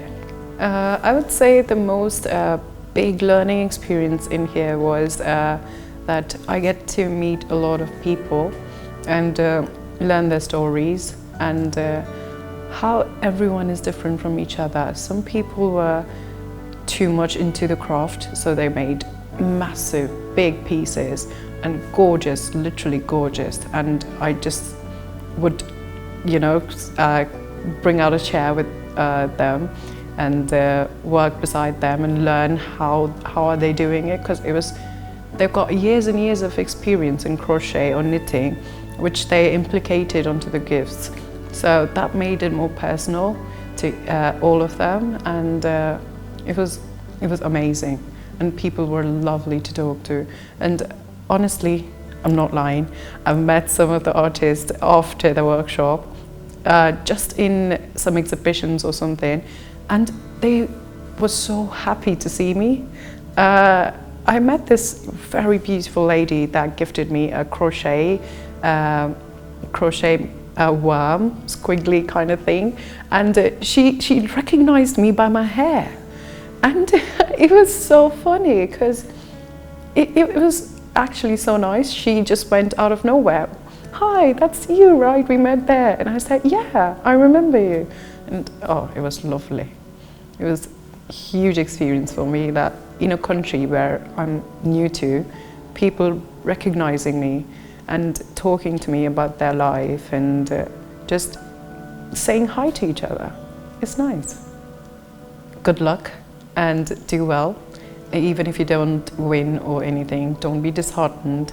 There's always another round, always another place where you can be yourself, and that will be your day. So don't be disheartened, but give in your best. And you got this. Fighting. Hello, I'm Laura. I am a female, an African woman who has afro hair with a printed head wrap tied around her hair, and I'm wearing a blue floral top. Hello everyone, I'm Laura Nyahuye. I am originally from Zimbabwe and I am one of the artists from the 4,600 Gifts project. So my role on the project was artist. I was one of 5 artists in the project. It was really to unpick why 4,600 gifts and how do we bring communities together in order for them to create the gifts in a meaningful way, and how do they feel that full involvement of being part of something big, leaving a mark, making history in this whole project of being the Commonwealth Games, and them making one small piece of gift.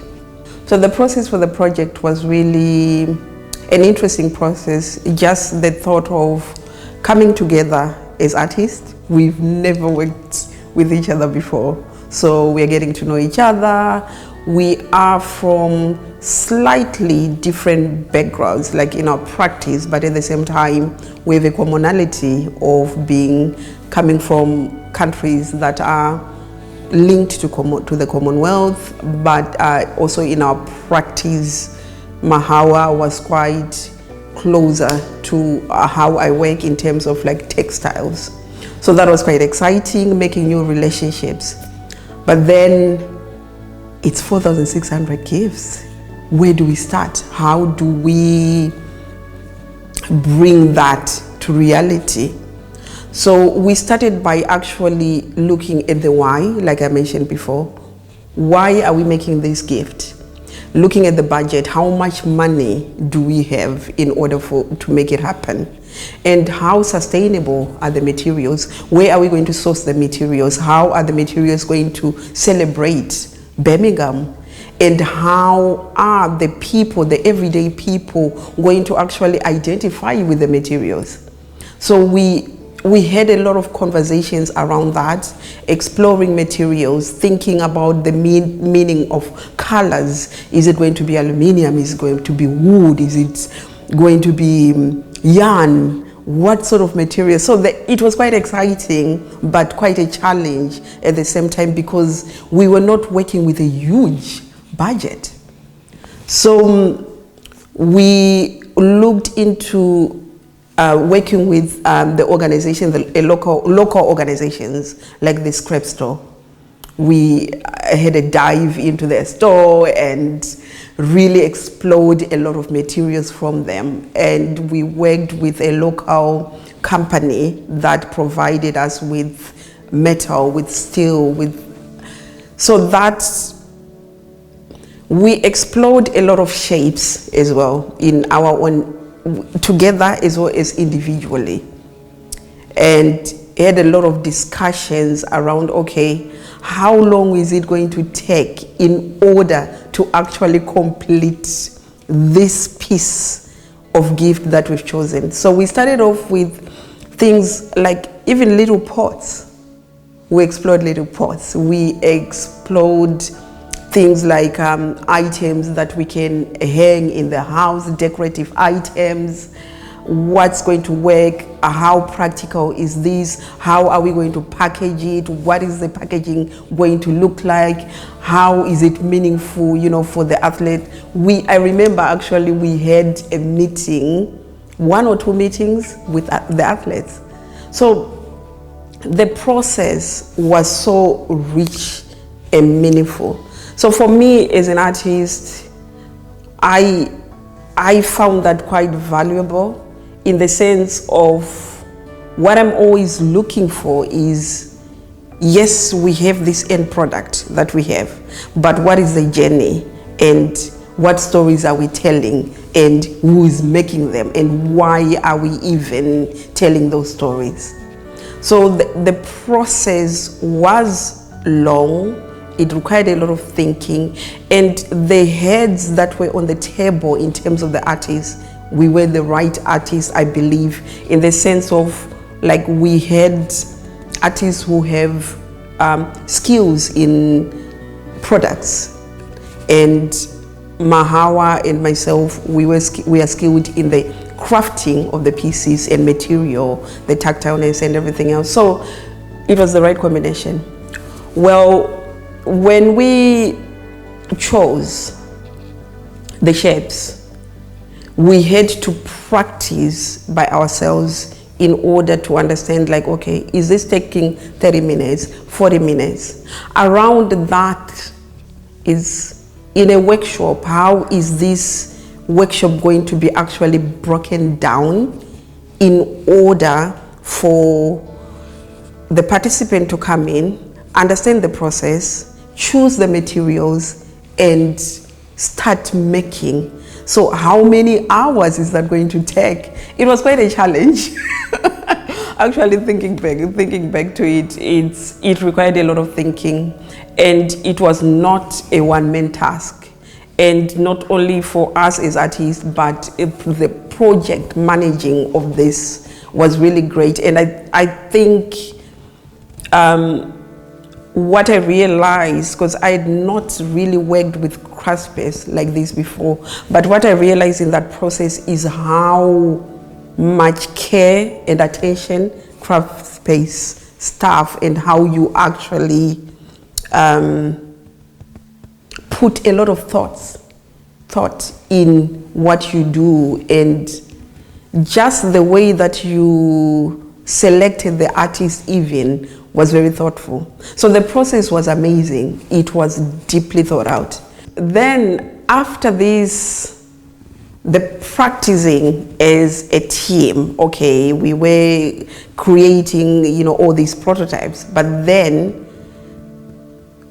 trying to get our heads into the space of someone who's never created, who considers themselves to be like, I'm not creative. How do I even do this? So that's when the focus group came in to try out, and it worked. There was some troubleshooting, but it worked. The choosing of the shape was quite interesting and very, very, very important as well. We ended up with the circle, but there is this symbolism about the circle where it's, okay, we're talking about the circle of life, we're talking about togetherness, we're talking about, you know, the library where we have the circle. So in the circle in itself is quite, it is just complete. Wherever you go around the world, it is a symbol of completion. So that's a beautiful message on its own.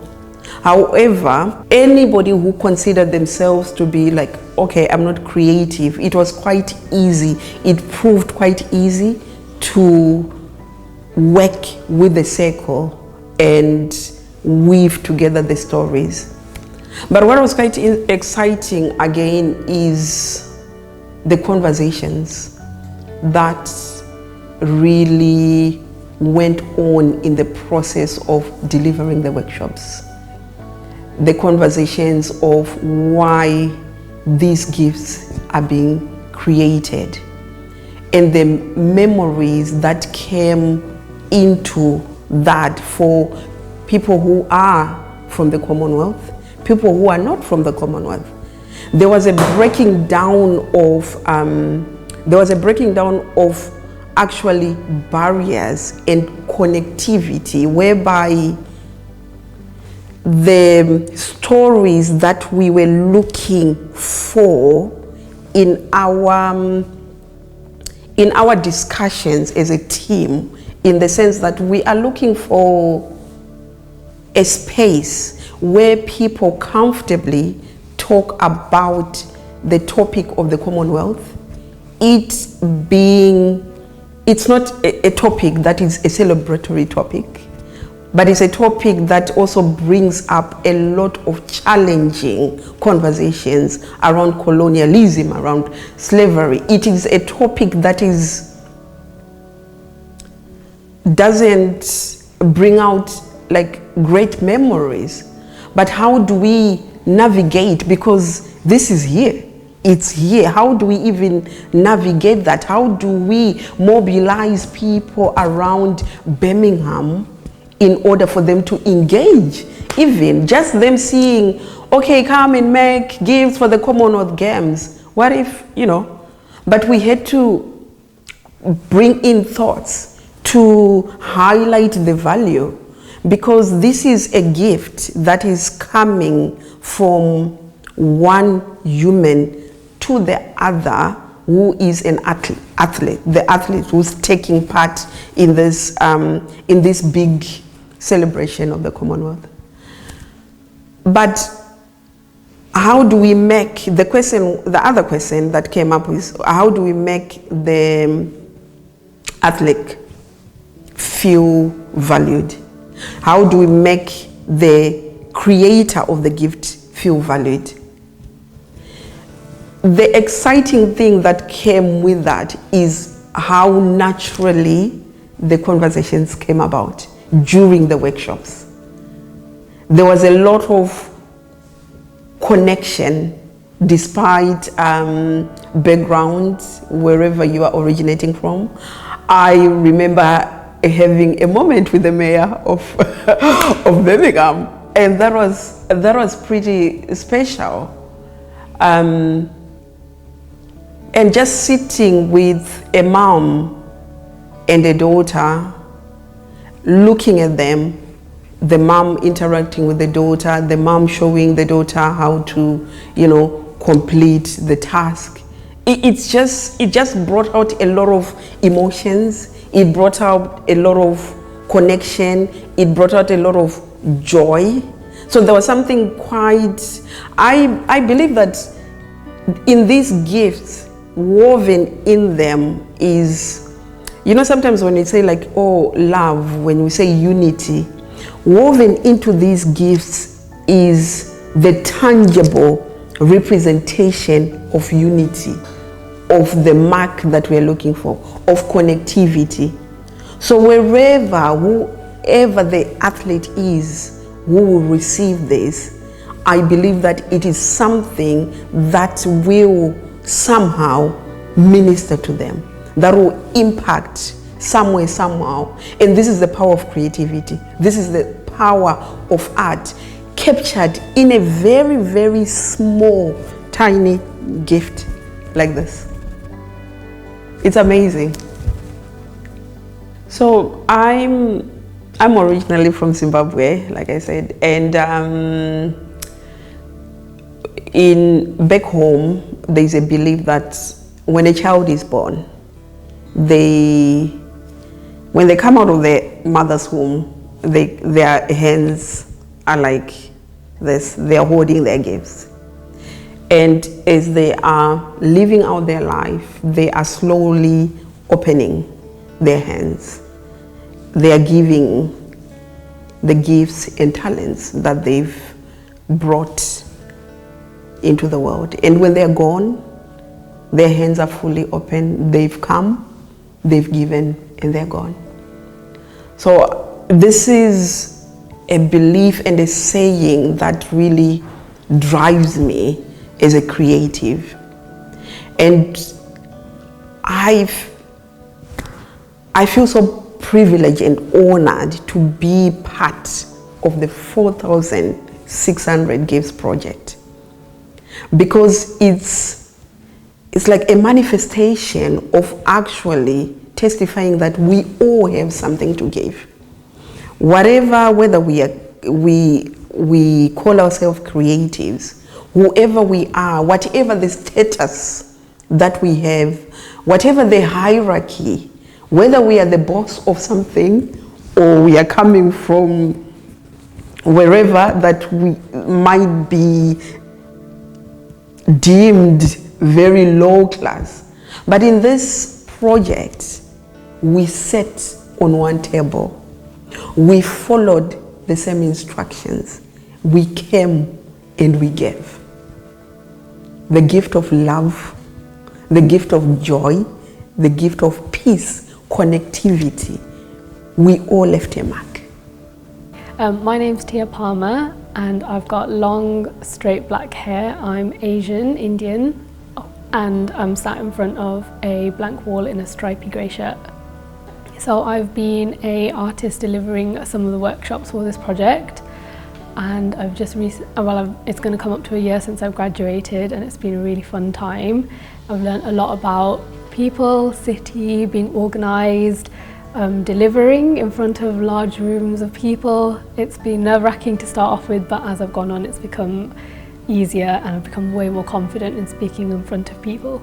Like initially, people were a bit nervous when they used to come because they might not have artistic backgrounds and they weren't even afraid to sort of get involved with arts and crafts. They haven't done it in a long time, but it's a really simple way and it's been designed to help people who've never done art to just go into it. And so it's been nice to see them, and we've had a lot of repeat people come once they've come for first session, and just getting people talking and getting them out of the house and just doing something where it's not their monotonous everyday sort of lives is really fun and exciting. And when big events like this come to cities, it's just the city that gets the recognition and not the people, and the people are the ones who make the city. So getting to hear people's stories, whether it's how long they've lived here, or they've just migrated here, or they've got family and friends who live here and they've slowly come to find a love for Birmingham, is really nice, because I'm a resident of Birmingham, I was born and bred here, and I have a lot of love for this city, and it sort of pains me to hear when people don't like it, and I'm like, no, but there's so much to offer here. And for having Craftspace put on this project and putting Birmingham on that map is really nice, and it shows people outside of the city that no, actually Birmingham's art scene is amazing, and you've got people doing lots of community-based things, and it's such a diverse city, so having all of these voices and this mix of people coming is really nice. It's nice because we're going to have lots of athletes from different parts of the world come to England and then to Birmingham, and again Birmingham gets left out in a lot of conversations, even though we're the second biggest city in the country. And so to have them come here, and through the message tags that go along with the gifts, to hear people's stories, or even people leaving recommendations of places to visit in the city while they're here, it'll give them a sense of home almost, a home away from home, and not feel quite bogged down or afraid to venture out into a place they've never been to. There might be language barriers for a lot of them, so to have something that's come from someone who's from here as a welcome, and then for them to carry that on beyond their time here is really nice. And then also it sort of goes against the sort of commercial gifts that they get given, like a mug or a pencil, and that can be quite sort of, there's not much feeling behind that, it's very commercial. So this is nice for not only them but also us. It's really important, like as a woman from a South Asian background, you know, it's still challenging in a lot of workplaces where you're not white and you might not be accepted or sort of almost looked down upon. So to have something like this where everyone, no matter who you are, where you come from, gets to take part in something with people from all over the place, just shows that through craft and art, everyone can create something that's completely diverse and unified, and that's what sort of bridges the gap between people and lets you have that community and friendship come out in your artwork. My heritage, I guess my dad is from Kenya and my mum is from India, and both those countries take part in the Commonwealth Games. So through that, I guess that's the way through my family. But then I also love playing badminton and running in my own time. So I guess watching all the sports on TV and maybe hopefully go and seeing one of them whilst they're here would be really nice.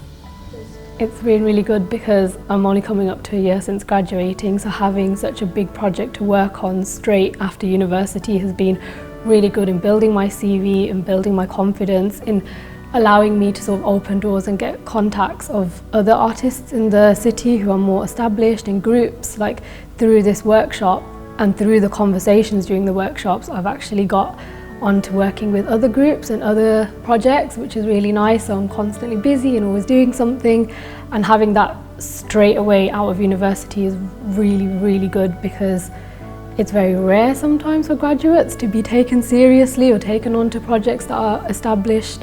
So to have that within the first year has been, I'm really grateful for it. Really nice, because I've actually realised how like tight-knit Birmingham's art community is, and like you'll mention one name to someone and they know that person, and through that it's less daunting and less terrifying, because if I went somewhere else I'd feel like I don't know many people, or people might not know the people I know, so it almost feels like a family, even though I've not really been involved in it for that long, and so that's really nice. I've definitely learned more than I might have even taught, like crochet and knitting. I've never done that, and through this project I've actually gained more of an admiration for like hand knitted and weave and crocheting and stuff, whereas before I was more of a printer and an embroiderer. So having that more constructed textile side is actually really interesting, because during the first year of uni we were taught all 4 specialisms, and then I went down the embroidery and print route and not the constructed side. But now that's something that I've gained more of an appreciation for, because I've been taught by the artists on this project as well as the participants. I'm really proud of the city, being born here, and just wishing and hoping that other people appreciate it as much as I do, like all of the green spaces. You've got like a really good mix of city life as well as rural life, and I don't think many people who, when they come here, realise that, and all the different sort of areas, the different people from all over the world. You've got so many restaurants and cool places that you can visit, and no one actually appreciates that for the city. And so I hope through this project people will actually be a bit more enlightened about what we have to offer. And everyone here is really nice, and you'll always find someone, whether it's similar to you or different from you, but they're all just as friendly. So I love Birmingham, and I hope other people love Birmingham just as much as I do. My name is Natalie Cole. I'm a white woman with dark brown hair. I'm wearing a dark navy blue top, and I'm sitting in front of a white background. So within the project there was a group of 5 artists who worked together. I was one of those artists, and we collaborated to develop the project and the idea for the gift. So the 5 artists collaborated together, and the process that we went through was initially each coming up with a range of different possibilities of ideas. We then would come back together and meet and look at those suggestions. We tested out them with different participants. We had a focus group that tried out some of the sessions to make sure that it was possible for people to work in the way that we wanted them to, and to make what we wanted them to. But there was also a lot of, in terms of the creative development, we looked at visual inspiration. Something we were particularly interested in was in terms of the colour palette. We wanted to reflect the colours from the Commonwealth flags. Another key aspect for us was we wanted to get across this idea of the Commonwealth, and I suppose particularly the Commonwealth Games, representing this idea of people coming together.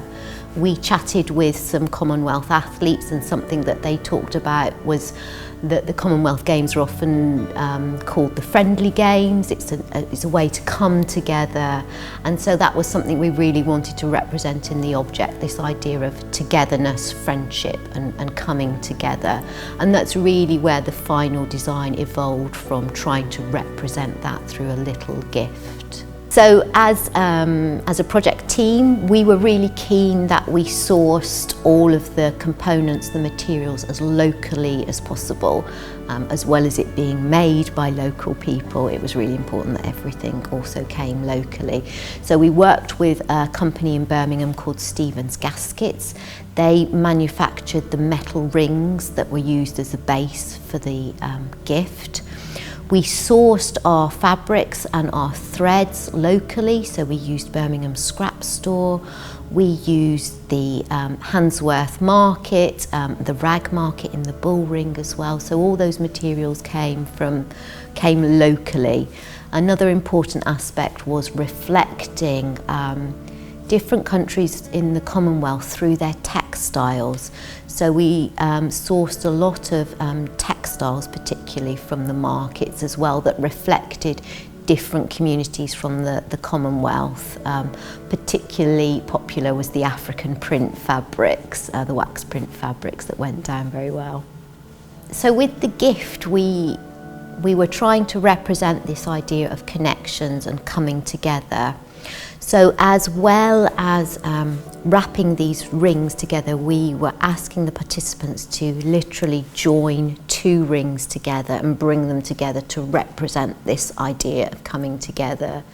A strong theme for us as well was the idea that every person has something to offer, something to give, and we were thinking of the gift as being passed from one hand to another. So all of those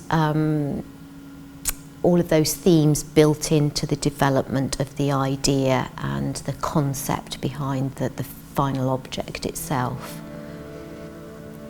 Birmingham has a really strong industrial heritage, and it was something that we wanted to reflect. It was important that this gift was personal, not just to the people of Birmingham, but to the city of Birmingham and what it stands for and its heritage.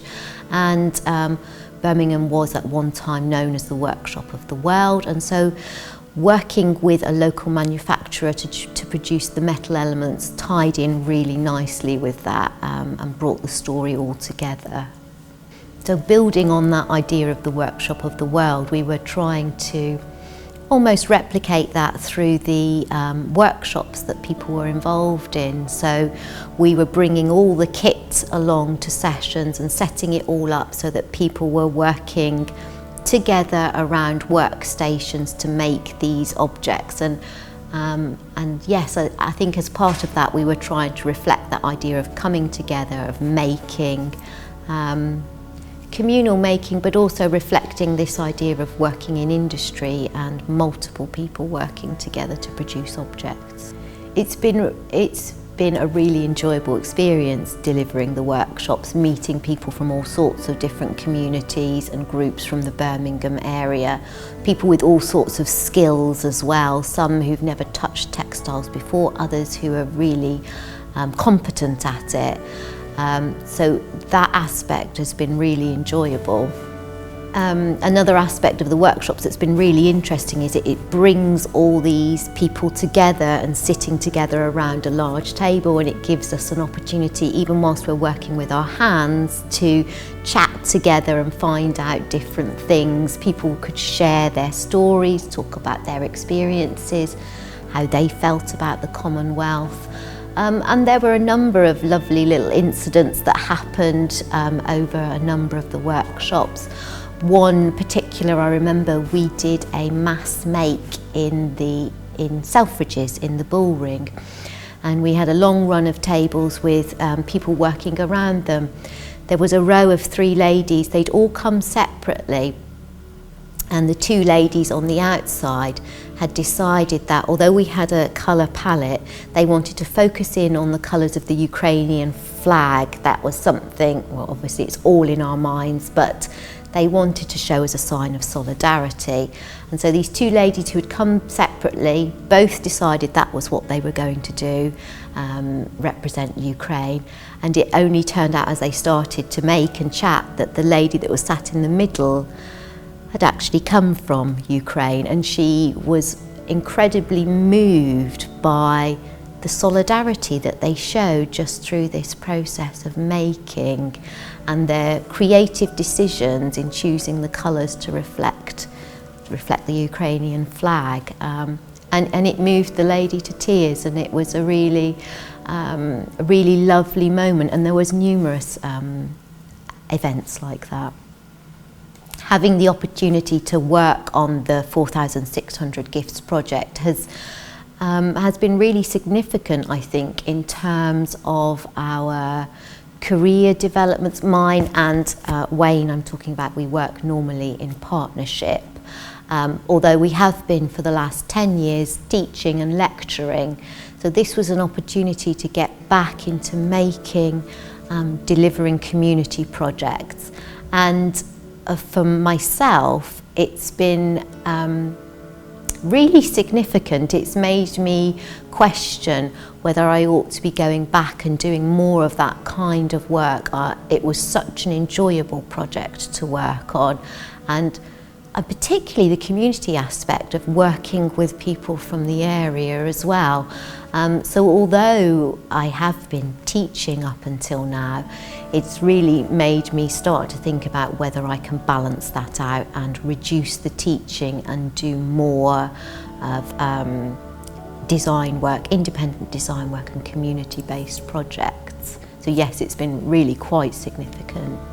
One of the most enjoyable aspects of the project was the chance to collaborate so closely with different artists. I'm not from a textiles background, but this was primarily a textiles-based project. So to work with textile artists so closely was a really positive experience for me. We have very different ways of working, and it was just really inspiring, I suppose, to see the different ways in which people work, inspiring to see other people's creative processes, but also to come together and bring our ideas together and evolve it. And that's exactly how the final gift came about. It was a concept that gradually evolved through conversations, drawings, testing, and we each put in different aspects. And it's only through the collaboration of all of us that we got this final object. If it was down to one of us or only two of us, I feel it would have been a totally different project. We really fed off of each other's creativity. So one of the really critical developments in the research stage was that we had the opportunity to speak to a couple of British Commonwealth athletes who'd been to Commonwealth Games in other parts of the world. The gift was for the athletes, so it was really important to understand what it was like for them attending a Commonwealth Games, what kinds of things do they normally receive, what kinds of things might they like to receive, what would be useful or do they want something as a memory, did they want something to use whilst they were at the Games or something to take home with them and display at home. So chatting with the athletes really helped us in terms of developing what that object should be. We knew it had to be something small because obviously people were taking it home with them. Also because of the time limits with the making, the participants had to be able to make it within about an hour and a half. So it had to, again, that meant it had to be a smallish object. One of the big things that the athletes told us is that when they're at the Commonwealth Games, they wear a lanyard at all times when they're in the athletes' village or when they're travelling to the different venues. They always wear this lanyard. And on this lanyard, they pin lots of badges. Part of the Commonwealth Games is they swap country badges with each other and collect them.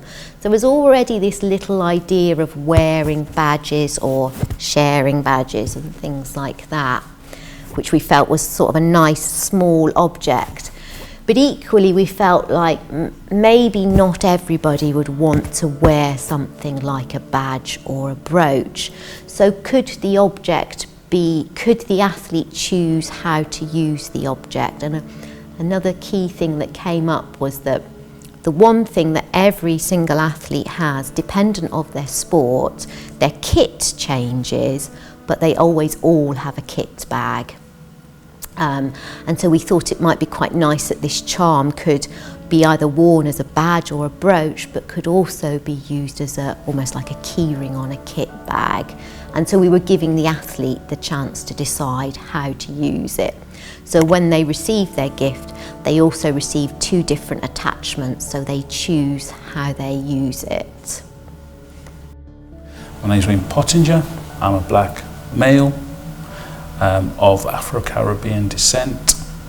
I'm wearing a black t-shirt with a black jacket, and I'm sitting in front of a white background. My role within the project was working with other artists. I was more of a kind of facilitator in the project, trying to bring together all the different narratives that were involved in the 4,600 gifts for the Commonwealth athletes. My background is furniture and product, but for this project specifically, it was less about the kind of design, it was more about implementing and working out how the project would actually take shape with other users actually producing the work, rather than myself designing and implementing the kind of the manufacturing processes. It's always interesting to collaborate with other creatives in the sense that it's an ongoing discussion and there's a fluidity to that activity where you're kind of bouncing ideas off one another. And as with kind of these kind of group projects, at the beginning there are a kind of myriad of kind of design ideas, but then actually coming together as a group to focus on specific ideas and then making them feasible is a really rewarding aspect of working with other artists. And of course, you know, you have to kind of forego sometimes your own kind of personal ideas, and it's more about being a conduit to other creatives rather than from a personal perspective. I think really it's the fact that it was going to be manufactured by the residents of Birmingham, which puts a totally different spin on the idea of production. But there are similarities in that you have to find a process that is achievable, that is quick, that can be carried out by everyone within society. So those were the parameters really, and that was challenging but also really, really interesting. So a lot of the ideas that we might have had as a group of creatives always then had to come back to, is it achievable by the wider kind of community of Birmingham in this instance? For me, you know, obviously I'm part of the diaspora, and it's quite interesting. One of our first starting points was to kind of define what the Commonwealth meant to people living in Britain who were part of the diaspora, and actually getting different perspectives from some of the artists that were involved who have arrived in this country maybe more recently from countries that are part of the Commonwealth, and getting the historical background and perspectives from them. For me personally, the Commonwealth, obviously my parents, who are West Indian, were part of the Commonwealth, but it wasn't something that was a key part of our lives. It didn't have an impact on the way we lived. And actually what the Commonwealth represents as an idea, it is good, but then I think when you possibly dig back into the history, there are some problematic aspects of the Commonwealth.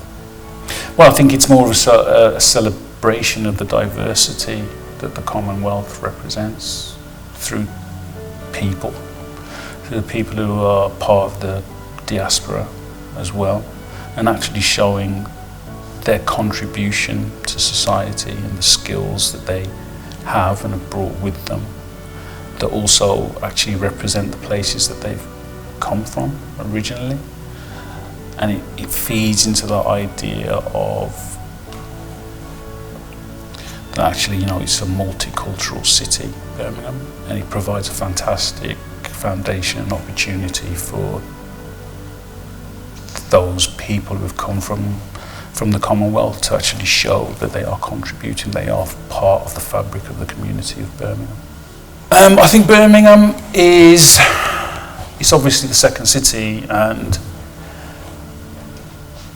from a manufacturing point of view and a cultural point of view, it's a very important centre in England and Britain. I think it's a really good representation of the Commonwealth. It's a multicultural, vibrant city that, because I think historically it was part of the service industry and manufacturing, is sometimes a little bit overlooked in certain aspects. And I think there's a bit of a reputation that has stuck with Birmingham because of that. This kind of, the service industry aspect in comparison to maybe London, that is kind of seen as having multiple opportunities in different kind of sectors or in different parts of life. I think Birmingham is downplayed. But as I said, I think that's reputational, and I don't think that reputation really bears out. And I think it's it's strange to say, but I think it's still an up and coming city. And I think with HS2 arriving and things like that, I think it may be a city that is about to grow. I think there'll be an influx of young people, and more importantly, there'll be people who will want to stay and not feel that they have to move away from Birmingham to achieve their full potential. My name is Mahawa Keita. I'm a black African woman. I'm wearing a light blue and white floral top, and I'm sitting against a white background. In this 4,600 gift project, I'm one of the artists who designed the gift, and now I'm part of the artists who are running the workshops in the city. As a new graduate working with 4 established artists, it's quite a new journey for me, but I learned a lot throughout the design process, and I was able to give out my ideas and contribute in the design process, and I was able to take a lot from other artists and the project managers as well. Yeah, first of all, we started with the main words of the whole project theme, which is connection, coming together, creating something together, and getting the Commonwealth involved and Birmingham people and their identity involved. So we look at different areas of all those aspects, and then we started testing materials to respond to that theme concept. So we were testing different materials, different forms to make sure it works with the theme. So during that process, we the artists were working with the project managers to see that we get that intact. Yeah, the main idea of the project is to create something to get Birmingham people to handcraft a gift using textile techniques, using material sourced from Birmingham, and then putting their identity and their stories in it. During this, we'll be sharing skills, we'll be sharing stories, we'll make connections as well. Since I was little in my country, we always celebrate the Commonwealth Day. It's a day that we all come together, different cultures. As in primary school, we will cook our cultural foods because we got like 7 tribes in 7 ethnic groups in my country. So all of those children go to the same schools. So when it's Commonwealth Day, we will all cook our separate meals, our traditional food, and we will wear our traditional clothes, and we will come and share our traditional stories with our friends. So for me, all I remember about the Commonwealth is the Commonwealth Day is a day of sharing, caring, and treating everyone equal. So that's how we celebrate it every year. I was born in Senegal, but I was raised in Gambia. So my dad passed away in Senegal, and then me and my mom moved back to Gambia, and I was about 10 years here. Crafts has been part of my life, because where I grew up is like a life skill. You learn sewing at a very early age. You learn lots of basic textile techniques at a very early age.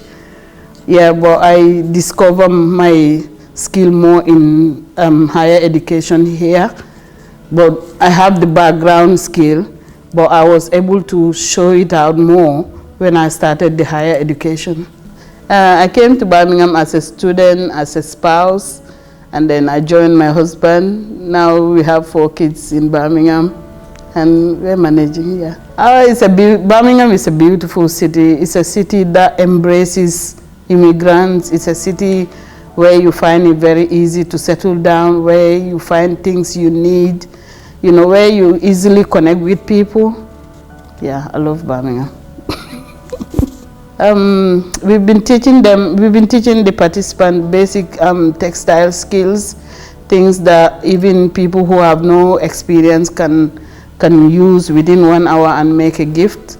So we were teaching stitching, basic stitching, simple macrame stitches, and simple knit stitches, or weave stitches. So they were all like simple techniques of textile.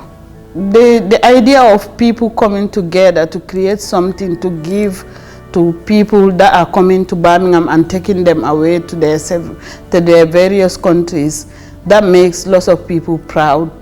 They were proud to take part in something special like that, especially after the COVID, where like people were separated, people were like not connected anymore. This became something that brought people together, and lots of people were like very pleased about it. And the fact that different people will meet at the same session and they will get to know each other, they will be talking about their stories, their childhood in Birmingham. Yeah, I think it's amazing. You know, you meet people from all, you know, everywhere from the world, you know, because we met people from Russia, from Ukraine, from Asia, Africa, even American, because some Canadian people came, and 2 Australian ladies came. They came to be inspired because they're going to have the next Commonwealth Games. So they just came to see how these gifts were handcrafted. So it really brought people together. I'm privileged to work with different sets of people from different backgrounds, from different abilities, from, you know, we were going around the whole city, meeting different communities, which, you know, I would have never got the chance to do that in one project, and this project was able to give that to me, like different age schools, you know, special needs schools, normal schools, colleges, university, and it's amazing, yeah. Like every set of people I work with, you learn different things from them. Even me, myself, as an artist, I'll find like something I'm not good at. I'll be learning that from them, and how to manage different people of different sets as well. So that helped me in my management skill, in how to time the way I'm teaching them, because different people have different abilities and different understanding, and how to get them motivated as well, because different people have different, you know, acceptance of doing something or courage of doing something. So how to get them to get involved in the workshop, how to inspire them with the project, the theme of the project, how to get the message across. I'm Kalandra Mukfarkwa. I'm a 3D designer maker. I am mixed race with fair skin. I have hazel green eyes, and today I am wearing a striped shirt. Hi, my name is Kalandra Mukfarkwa. I'm one of the artists that have took part in this 4,600 gifts project. I have been included in the development stages, design stages of the whole workshops, and how we actually came to producing these gifts, and also the packaging design.